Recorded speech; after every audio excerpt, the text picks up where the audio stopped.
तो चलिए आज की चर्चा एक ऐसे फैक्ट से शुरू करते हैं जो सच में सोचने पर मजबूर कर देता है। हम अंग्रेजों के आने से पहले भारत में जो भी टैक्स या लगान वसूला जाता था, उसका एक मकसद था जनता का कल्याण। सही बात है, गांव का विकास, तालाब, सड़कें। बिल्कुल। लेकिन फिर आई ईस्ट इंडिया कंपनी और उन्होंने इस पूरी सोच को ही 180 डिग्री घुमा दिया। उनका लक्ष्य कल्याण तो बिल्कुल नहीं था। नहीं, उनका लक्ष्य था सिर्फ और सिर्फ मुनाफा, पैसा, जिससे वो यहाँ से सामान खरीद कर बाहर बेच सकें, अपनी लड़ाइयों का खर्चा उठा सकें और अपने पूरे एडमिनिस्ट्रेशन को चला सकें। हाँ, एक पूरी तरह से व्यावसायिक सोच थी। तो आज हमारा मिशन एकदम साफ है। हमें ये समझना है कि ब्रिटिश भारत में जमीन से लगान वसूलने के वो 3 बड़े सिस्टम्स क्या थे: जमींदारी, रैयतवाड़ी और महालवाड़ी। और सिर्फ ये नहीं कि वो क्या थे। नहीं, हम ये भी देखेंगे कि उन्हें क्यों बनाया गया और भारतीय खेती और समाज पर उनका इतना गहरा और इतना लंबा असर क्यों पड़ा। हमारे पास जो नोट्स हैं वो इन सिस्टम्स का बहुत बारीकी से विश्लेषण करते हैं। और यहाँ पर एक बात समझना बहुत जरूरी है, उस वक्त भारत की पूरी अर्थव्यवस्था खेती पर टिकी थी। हाँ, कृषि ही रीढ़ की हड्डी थी। बिल्कुल। तो जिसने जमीन के लगान पर कब्जा कर लिया, समझिए उसने सत्ता की चाबी अपने हाथ में ले ली। अच्छा। और अंग्रेजों ने सिर्फ इरादा ही नहीं बदला, उन्होंने लगान की दर को मतलब आसमान पर पहुंचा दिया। कितना, कोई अंदाजा? सोचिए, जहां पहले के राजा महाराजा उपज का छठा या ज्यादा से ज्यादा तीसरा हिस्सा लेते थे, वहीं अंग्रेजों ने इसे कई जगहों पर सीधे सीधे 50% कर दिया। 50%? 50%? मतलब आधी मेहनत सीधे कंपनी की जेब में। ये तो दिन दहाड़े लूट जैसा लगता है। एक तरह से वही था। तो इस कहानी की शुरुआत कहां से होती है? इसकी जड़ें जाती हैं प्लासी के युद्ध के बाद। 1757 के बाद कंपनी को धीरे धीरे जमीन की ताकत मिलने लगी। अच्छा। पहले 24 परगना की जमींदारी मिली, फिर 1760 में बर्दवान, मिदनापुर और चटगांव। और फिर बक्सर की लड़ाई के बाद तो सब कुछ बदल गया। हाँ, 1764 में बक्सर जीतने के बाद तो उन्हें बंगाल, बिहार और उड़ीसा की पूरी दीवानी ही मिल गई। दीवानी यानी टैक्स वसूलने का पूरा अधिकार। पूरा का पूरा अधिकार। और यहीं पर रॉबर्ट क्लाइव अपना वो मशहूर डुअल सिस्टम या दोहरी प्रणाली लेकर आया। हाँ, जो अपने आप में एक बहुत ही अजीब सिस्टम था। बड़ा मजेदार सिस्टम था। मतलब कागज पर तो नवाब का राज है, लेकिन तिजोरी की चाबी कंपनी के पास है ना। बिल्कुल, इसे आप कह सकते हैं अधिकार बिना जिम्मेदारी। कंपनी ने बंगाल में मोहम्मद रजा खान और बिहार में राजा सिताब रॉय को नायब दीवान बना दिया। उनका बस एक ही काम था, ज्यादा से ज्यादा पैसा वसूलना। जैसे भी हो ज्यादा से ज्यादा लगान निचोड़कर कंपनी को दो। और इसका नतीजा जाहिर है अच्छा तो नहीं निकला होगा। अच्छा, ये तो बहुत नरम शब्द है। नतीजा भयानक था। क्या हुआ था? भ्रष्टाचार और वसूली में इतनी क्रूरता थी कि किसान अपने ही खेत खलियान छोड़कर जंगलों में भागने पर मजबूर हो गए।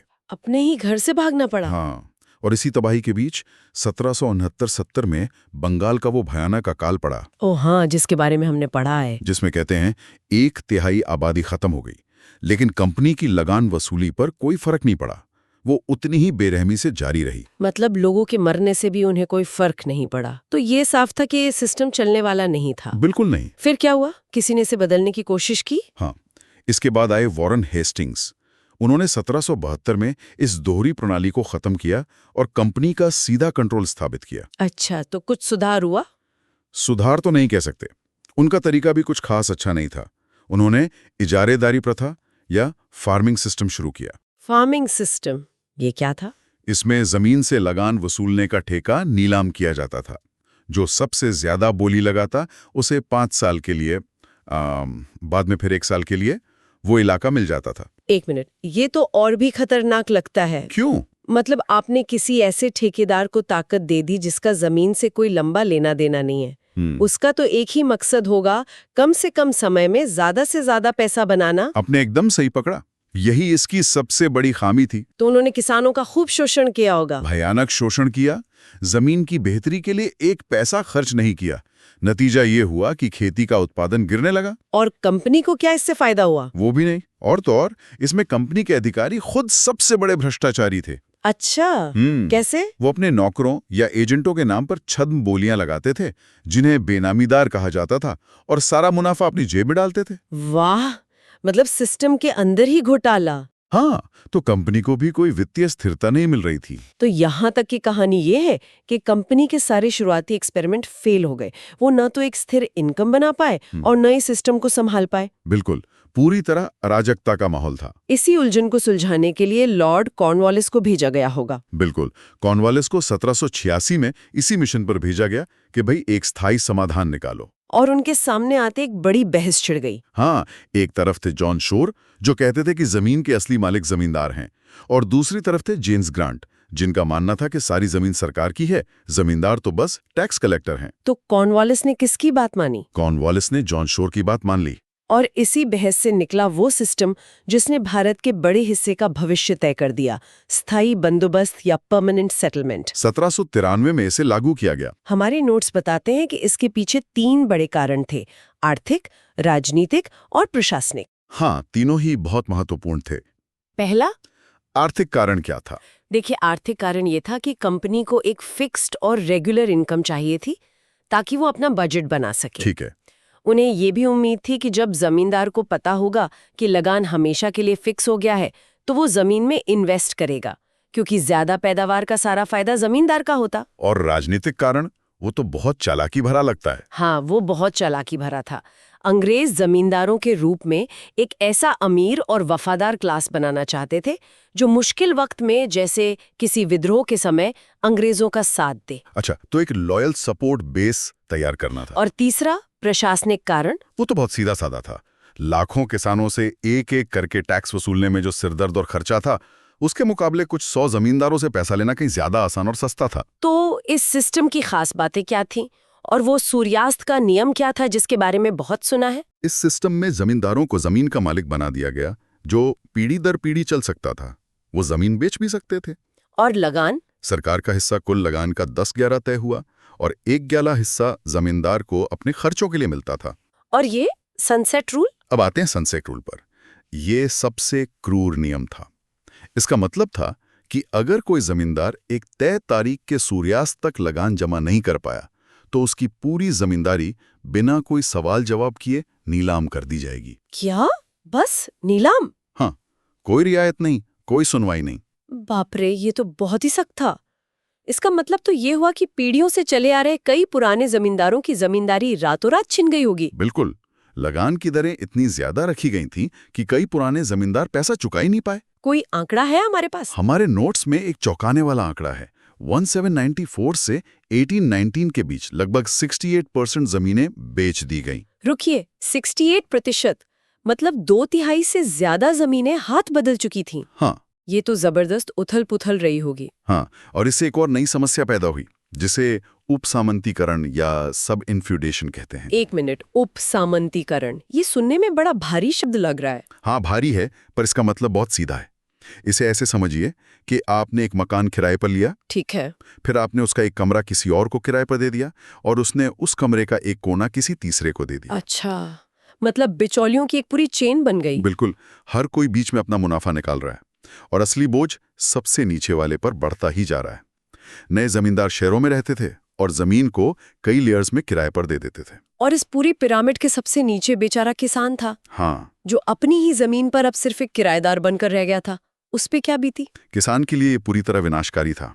उसके जंगल, चरागाह और तालाबों पर जो पारंपरिक अधिकार थे, वो सब छीन लिए गए। और किराया? सरकार का टैक्स तो फिक्स था, लेकिन जमींदार किसान से कितना भी किराया वसूल सकता था, इस पर कोई रोक नहीं थी।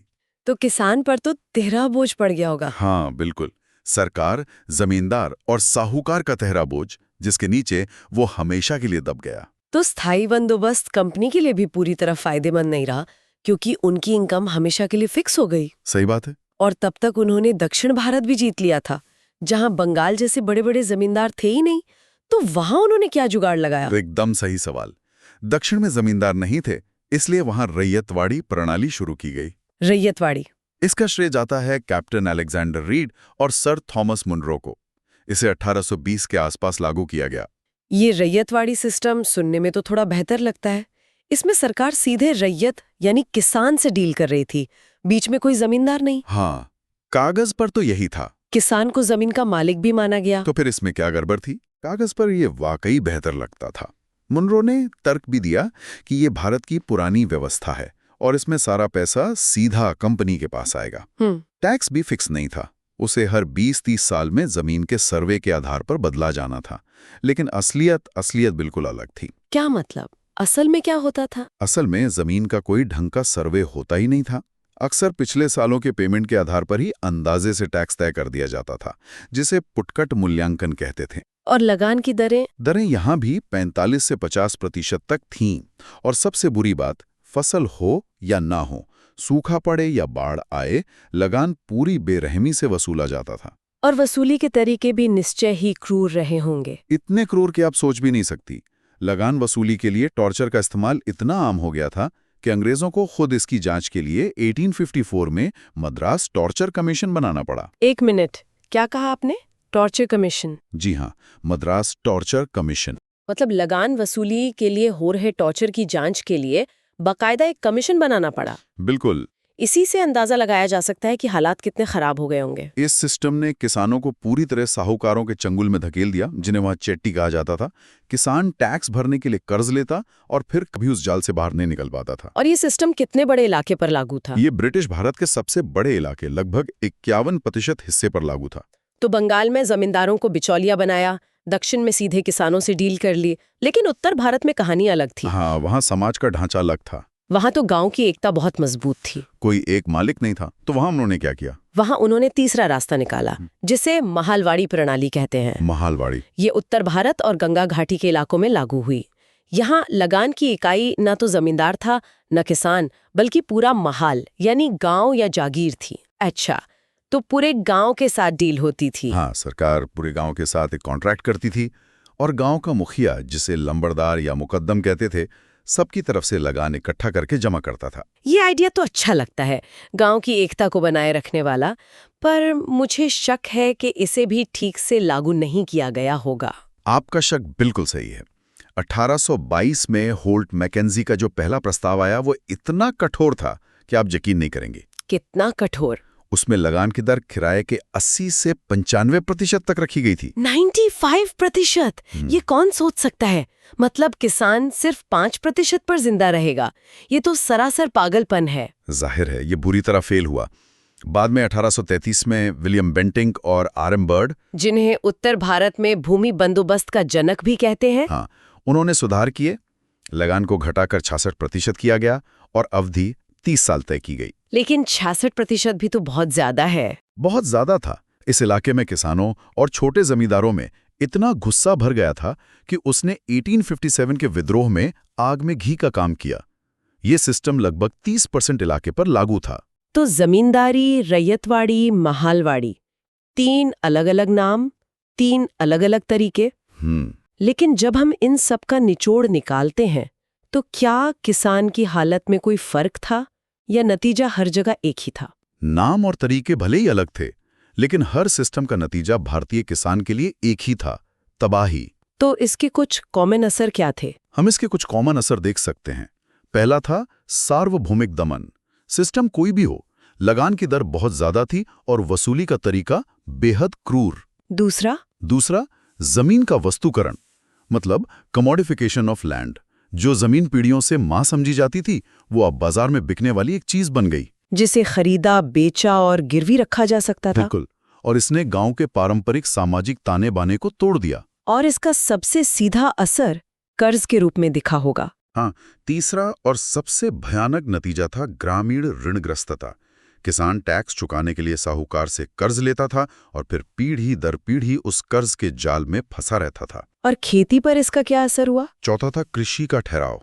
जब किसान की सारी कमाई लगान में चली जाती थी, तो वो खेती में सुधार के लिए क्या इन्वेस्ट करता? और सरकार ने भी सिंचाई या खेती की टेक्नोलॉजी पर लगभग कोई खर्च नहीं किया। और समाज पर? और आखिर में सामाजिक स्तरीकरण। गांव में जमींदार, साहूकार और भूमिहीन मजदूर जैसे नए वर्ग बन गए और पुरानी ग्राम पंचायतों की ताकत खत्म हो गई। तो क्या हम ये कह सकते हैं कि भारत की आज की ग्रामीण गरीबी और कर्ज की जो समस्या है, उसकी नींव इन्हीं 3 सिस्टम्स ने रखी थी? ये कहना बिल्कुल भी गलत नहीं होगा। ये सिर्फ इतिहास नहीं है, तो हमारी आज की हकीकत का डीएनए है। इन प्रणालियों ने भारत की आत्मनिर्भर ग्रामीण अर्थव्यवस्था की कमर तोड़कर रख दी और पीछे छोड़ गई गरीबी, पिछड़ापन और अकाल की एक लंबी विरासत। तो आज की चर्चा का सार यही है, ईस्ट इंडिया कंपनी के मुनाफे की भूख ने भारत की सदियों पुरानी खेती की व्यवस्था को पूरी तरह बदल डाला। हाँ, 3 अलग अलग नाम वाले सिस्टम्स के जरिए किसानों का इस तरह शोषण किया गया, कि उसका असर आज भी हमारे समाज और अर्थव्यवस्था में महसूस होता है। हाँ, और इन नोट्स में आर्थिक और सामाजिक प्रभावों का तो बहुत अच्छा विश्लेषण है। लेकिन जाते जाते एक सवाल छोड़कर जाना चाहूंगा श्रोताओं के सोचने के लिए। जरूर। जरा इसके मनोवैज्ञानिक प्रभाव के बारे में सोचिए। जब भूमि, जो पीढ़ियों से आपकी पहचान, आपकी आजीविका, आपके समुदाय का केंद्र थी, वो अचानक एक ऐसी चीज बन जाए जिसे कोई भी नीलाम कर सकता है, कोई भी आपसे छीन सकता है, तो इसने भारतीय किसान की हिम्मत, उसके आत्मसम्मान और उसकी आत्मा पर क्या असर डाला होगा? ये सोचने वाली बात है। ये एक ऐसा घाव है जो शायद पीढ़ियों तक नहीं भरा होगा।